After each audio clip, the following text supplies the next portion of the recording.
तुमसे पहले वो जो एक शख्स तख्त नशी था, उसको भी अपने खुदा होने पर इतना ही यकीन था। और ये खुदा बन रहे हैं कौन लोग? आज की मौजूदा सरकार, आज की मौजूदा सत्ता, आज के मौजूदा नेता। ये शेर हबीब जालिब का है जो हमने अभी आपको सुनाया था। और अब मुद्दे की हम बात करेंगे, ज्यादा लेट लतीफ नहीं करेंगे और पॉइंट की बात करते हैं। बात दरअसल ये है कि मुख्यमंत्री मनोहर लाल खट्टर, हरियाणा के मुख्यमंत्री एमएल खट्टर का एक वीडियो लीक हो गया है। और उस वीडियो के लीक होने के बाद कई तरह के सवाल खड़े हो रहे हैं, खासतौर से केंद्र सरकार की मंशा पर, भारतीय जनता पार्टी की मंशा पर, उनके नेताओं पर, और उनके वो नेता जो बाकायदा मुख्यमंत्री के पदों को लेकर के बैठे हैं, मुख्यमंत्री पद पर काबिज हैं। कहने को तो आप समझ सकते हैं कि जब बंदर के हाथ में आप सत्ता सौंप देंगे, भाई लंगूर बंदरों के हाथ में आप उस तरह पकड़ा देंगे, तो सिवाय गर्दन काटने के और कुछ काम नहीं करेंगे, आपकी जान खतरे में पड़ जाएगी। और वो फिलहाल अभी मौजूदा दौर में हो रहा है। वैक्सीनेशन को लेकर के मारामारी हो रही है पूरे देश में। केंद्र सरकार कहती है कि हमने इतने वैक्सीनेशन राज्यों को दे दिया कि वैक्सीनेशन करवाइए आप, वैक्सीन हमने दे दी है पर्याप्त। राज्य कहते हैं कि भाई हमने, हमारे पास जो थी उसे हमने लगवा दिया, वो खत्म हो गया, हमारे वैक्सीनेशन सेंटर जो है वो बंद हो गए। तो अब यहां हालात ये है कि दिल्ली सरकार को लेकर के और हरियाणा की सरकार दोनों आपस में तू मैं लगे करने। दिल्ली सरकार के पास वैक्सीनेशन नहीं था, वैक्सीनेशन सेंटर जो है बंद हो रहे थे, वैक्सीन था ही नहीं, तो उन्होंने कहा कि हमें केंद्र सरकार से वैक्सीनेशन चाहिए। अगर नई सरकार देती है तो हमारे वैक्सीनेशन सेंटर बंद हो जाएंगे अगर वैक्सीन हमें नहीं मिलती है तो उस पर एमएल खट्टर का एक शर्मनाक बयान आया है, बेहद घटिया और गिरा हुआ। इस कोरोना काल में जो एक सरकार की जिम्मेदारी है कि अपने लोगों की जान बचाए, हर तरह से कुछ भी करके हर जुगाड़ लगाना चाहिए सरकार को कि अपने राज्य के नागरिकों की, अपने देश के नागरिकों की जान वो कैसे बचाए। तो उन तमाम प्राथमिकताओं से इतर जो हरियाणा की मौजूदा सत्ता है, मौजूदा सरकार है बीजेपी की, मनोहर लाल खट्टर की जो सरकार है, वो पता वो क्या कर रही है। उसने अरविंद केजरीवाल के उस डिमांड पर, जिसमें वो वैक्सीन की डिमांड कर रहे हैं कि भाई हमारे वैक्सीनेशन सेंटर बंद हो जाएंगे दिल्ली के, आप हमें वैक्सीन दीजिए, सरकार से वो गुहार लगा रहे, तो उस पर उनकी एक प्रतिक्रिया आई है और वीडियो लीक हो गया, वायरल नहीं हुआ, वो लीक हो गया वो वीडियो। और अब सरकार की बोलती बंद हो चुकी है। जो मौजूदा सरकार है हरियाणा की, उनकी या केंद्र सरकार के नेताओं की, बीजेपी, भारतीय संघ और जो नागपुरिया संतर है, उनकी सबकी बोलती बंद है। और सुनिए क्या कहा है उन्होंने। कहा है कि ड्रामा करने के लिए कह रहा है कि कल से वैक्सीनेशन सेंटर बंद।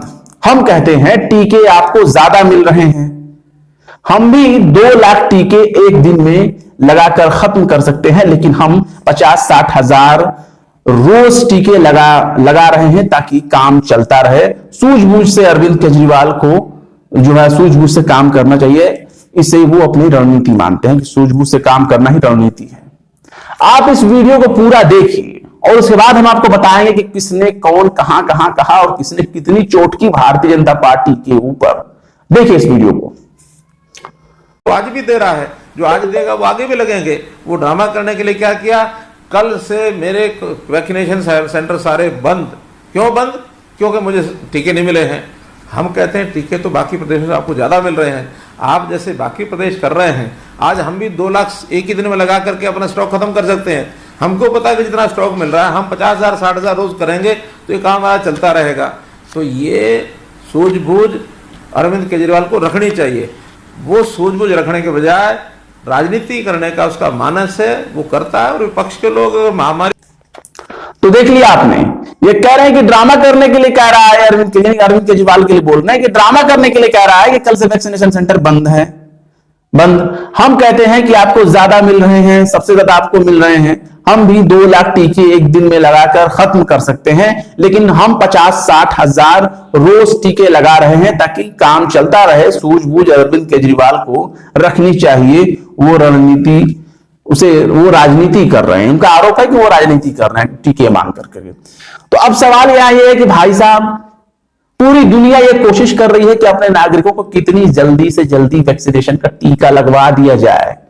उनके हाल में ये नहीं है कि जनता खुद खरीद कर अपने जेब से लगा ले, या राज्य खरीद कर मांगे, या स्टेट खरीद कर मांगे। जब आप किसी चीज को वैश्विक महामारी कहते हैं और आपदा कहते हैं, तो आपदा, राष्ट्रीय आपदा, वैश्विक आपदा अगर हो जाती है तो केंद्र सरकार की जिम्मेदारी है कि तमाम राज्यों को अपने एक एक नागरिक को बगैर किसी राजनीतिक मोलभाव के, भेदभाव के सबको जो है वो इलाज मुहैया कराए। और इस वक्त इलाज मुहैया कराने का बस एक जरिया है और वो है वैक्सीन। वैक्सीन जब आप तमाम नागरिकों को लगवा देंगे, एक एक नागरिक को चुन चुन कर लगवा देंगे, तब जाकर आपका देश जो है वो कोरोना मुक्त कहलाएगा। जिस इजराइल का पिछलग्गू बनने के लिए भक्त जो है दिन रात बेंजामिन नेतन्याहू का गाना गाया करते हैं, उनके अपने देश में जो तथाकथित जो देश अभी चूंकि पूरी दुनिया ने देश नहीं माना है, उस इजराइल को जो है वो कोविड फ्री माना जा चुका है क्योंकि वहां कोरोना के केसेस नहीं है। और वहां मास्क लगाना भी अब जो है कोई जरूरी नहीं, कोई मास्क नहीं लगा रहा, मास्क फ्री कंट्री कर दी गई है इजराइल को। तो ऐसा कैसे हुआ? क्योंकि उसने अपने प्रत्येक नागरिक को प्राथमिकता के आधार पर वैक्सीनेशन करवाया, सबका सब पूरे देश का वैक्सीनेशन करवाया। और भारत का यहां यह हाल है कि यहां जिस रफ्तार से वैक्सीनेशन करवाया जा रहा है उस रफ्तार से कई साल लगेंगे, 3-4 साल लग जाएंगे, ऐसे विशेषज्ञ मान रहे हैं। और खुद केंद्र सरकार के मंत्री ये कह रहे थे अभी कुछ दिन पहले ही कि भाई साहब हम दिसंबर तक सबको लगवा देंगे। या जो है नहीं उसके बारे में आप कैसी कल्पना कर सकते हैं? इतने झूठे दावे क्यों? बात वो की जाती है जो पेट में हजम होने लायक, जो थोड़ा आप हजम कर सकते हो, बर्दाश्त कर सकते हो, जिसमें कोई तथ्य हो। जब आपके पास कोई तथ्य नहीं है तो फालतू में लोगों को गुमराह करने से क्या फायदा? तो ये केंद्र सरकार भी गुमराह कर रही है। कुछ दिनों पहले आपने देखा हमारे भी चैनल पर वो वीडियो चला था। और ये देखिए अरविंद केजरीवाल का इस पर बयान आया है, बड़ा ही सोरेन बयान आया है, क्योंकि ये बयान ऐसा है जिसे खुद भारतीय जनता पार्टी के नेता भी इससे इत्तेफाक नहीं रखेंगे। उससे ये नहीं कहेंगे कि भैया मैं जो इससे इतर हूं, वो भी इस चीज को स्वीकार करेंगे। और सुनिए क्या कहा है। कहा है कि खट्टर साहिब, साहिब शब्द का इस्तेमाल किया है। साहिब शब्द तब इस्तेमाल किया जाता है खासतौर से राजनीति में जब किसी को जूते मारना हो। तो जूते मारा है किसने? अरविंद केजरीवाल ने। अरविंद केजरीवाल साहब, अरविंद केजरीवाल कह रहे हैं खट्टर साहिब वैक्सीन से ही लोगों की जान बचेगी, जितनी जल्दी वैक्सीन लगेगी उतने लोग सुरक्षित होंगे। जो हमने बात आपको बताई सेम वैसा ही मेरा मकसद वैक्सीन बचाना नहीं, लोगों की जान बचाना है। भाई सबसे बड़ी बात है खट्टर साहब ये कह रहे हैं कि भाई ये तमाम वैक्सीन एक दिन में लगाने की क्या जरूरत है? 50-60 हजार लगाते चलो या ज्यादा दिन चलेगा। तो भाई ये कोई पूरी हलवा नहीं है, ये कोई प्रसाद नहीं है जिसको आप ये कहो कि भाई पेट नहीं भरनी है इसलिए थोड़ा थोड़ा करके काम चलाते रहो, ज्यादा लोगों में बढ़ जाएगा। भाई ये दवा है और ये दवा समय से पहले लग जानी चाहिए, लोगों को इंतजार ना होने पाए, वरना ये महामारी नहीं रुकेगी। ड्रामाबाजी इनका भले रुक जाएगा लेकिन महामारी नहीं रुकेगी।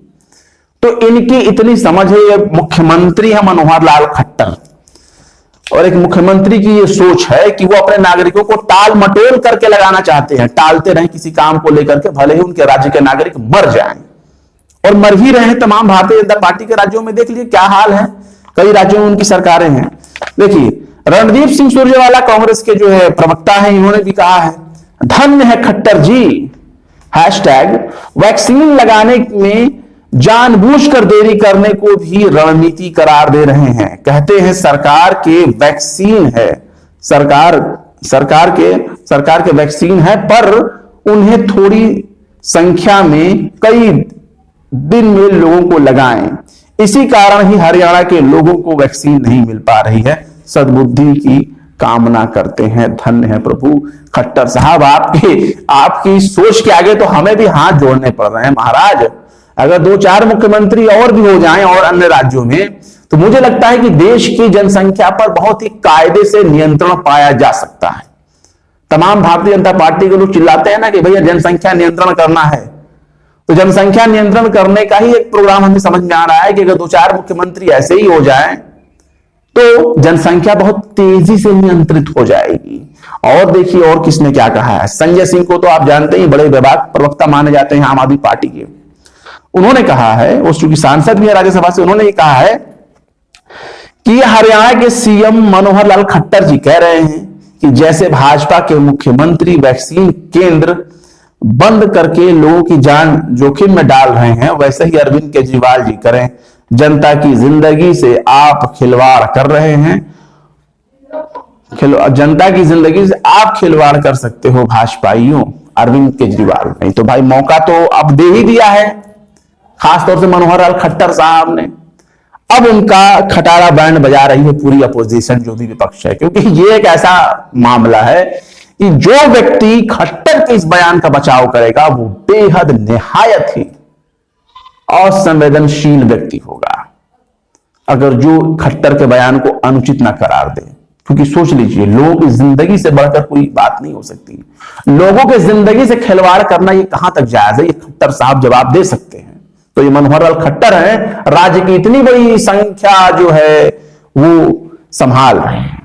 और एक चीज और बता दें, पंजाब और हरियाणा जो है किसानों का चूंकि एक राज्य माना जाता है, वहां उनकी ये दुर्दशा है खुद हरियाणा में, कि हरियाणा में भारतीय जनता पार्टी के विधायक, नेता, यहां तक कि जो जनता जननायक पार्टी उनकी जो संघ जिनके साथ उनकी सरकार बनी है अलायंस में, उसके नेता तक, वो चाहे उनके सहयोगी नेता अपने घर से बाहर नहीं निकल सकते, क्योंकि सबको यह डर लगा होता है कि कब कौन सा किसान इन्हें कहां दौड़ाकर पटक कर पीटना शुरू कर दे, कोई गारंटी नहीं है। खुद मनोहर लाल खट्टर बगैर किसानों की रजामंदी से किसी गांव में या किसी इलाके में अपने हेलीकॉप्टर को लैंड नहीं कर सकते। ऐसा कई नजारे देखने को मिल गए हमें। तो ये वो सरकार है जिससे खुद जो है किसान वहां के हाथ जोड़ रहे हैं, और इनके मंत्री किसानों के आगे हाथ जोड़ रहे हैं कि भैया हमें बख्श दो। तो ये हालत है, ये सरकार चलाएंगे, ये खट्टर साहब जो है अपनी सरकार चलाएंगे, और पता नहीं कैसे चलाएंगे, समझ में नहीं आ रहा है कि जब लोग ही नहीं बचेंगे तो किससे आप वोट लेंगे, जब लोग ही जिंदा नहीं रहेंगे तो किसको आप वोट बैंक समझेंगे। तो ये खुलेआम चीज है। फिलहाल आप क्या कहते हैं खट्टर के बयान को, अरविंद केजरीवाल के बयान को, रणदीप सुरजेवाला के बयान को, संजय सिंह आम आदमी पार्टी के जो सांसद हैं इनके बयान को आप क्या कहेंगे, उसके बारे में कमेंट बॉक्स में जरूर बताएं। खट्टर ने जो बयान कहा वो उचित है अनुचित है, उसके बारे में भी आप हमारे कमेंट बॉक्स में खोल करके लिखें। हमारे तरफ से लिखने में कोई पाबंदी नहीं है, आप अपनी बात रखें। हाँ, गलत शब्दों का इस्तेमाल ना करें। एक शालीनता के साथ आप किसी का भी आलोचना करें, जैसे खुद हमने भी आलोचना की। फिलहाल इस वीडियो के बारे में क्या कहते हैं कमेंट बॉक्स में जरूर बताएं। वीडियो पसंद आए तो लाइक करें, शेयर करें, और विभाग निष्पक्ष स्वतंत्र पत्रकारिता को सपोर्ट करने के लिए आप हमारे YouTube चैनल टाइम्स मेल को जरूर से जरूर सब्सक्राइब करें। और हाँ, एक बात और ध्यान दें, हमारे चैनल को सब्सक्राइब करते वक्त बेल आइकन का जो घंटी वाला बटन है उसे भी जरूर दबा दें, ताकि हमारे चैनल पर आने वाले नए वीडियो की नोटिफिकेशन आपको फौरन मिल जाए। आप मुझे ट्विटर पर भी फॉलो कर सकते हैं, शम्स तबरेज गाजी के नाम से आप मुझे जो है फॉलो कर सकते हैं, @शम्स तबरेज गाजी। फिर मिलते हैं किसी और वीडियो में एक नई खबर के साथ। जय हिंद।